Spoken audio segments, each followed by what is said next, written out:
Hey guys, Auctioneer Heather here. So I was on my way into the office and a thought crossed my mind. And in my auction journey, one of the things that I used to love to do quite a bit is compete in bid calling contests.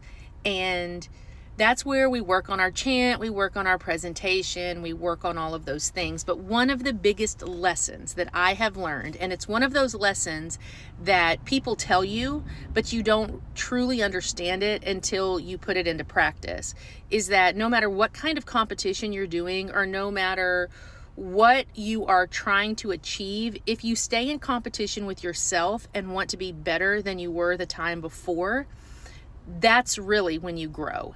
And it can be, I'm going to speak from my own experience.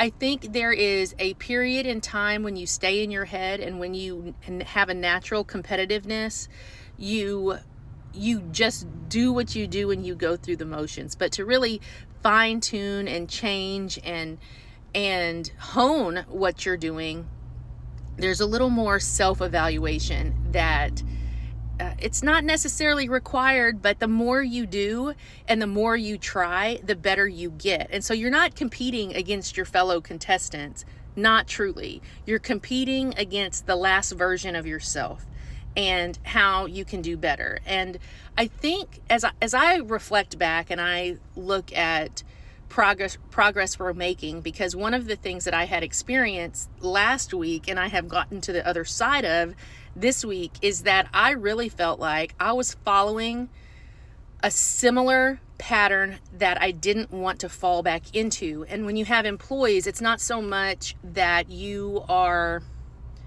doing it, but the pattern of operation is revealing itself, and you have to determine if you want it to still look like that or if you want it to look a different way.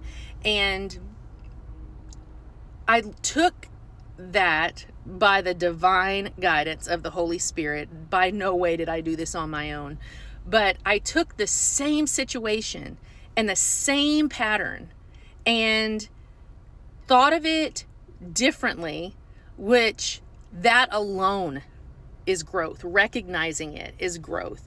And so I'm not in competition with anybody to do anything, but I do want to do better the next time around than I did the first time around. Not that we ever stopped, but we're realigning in a way that, okay, now I see similarities. Now what do I want to do different? And that's the same thing you do when you compete, or really in anything you do. If you set goals and you maybe didn't reach one, or you reached what you thought was the pinnacle, and then you look from a different perspective and you're like, nope, that's where I'm headed next, right?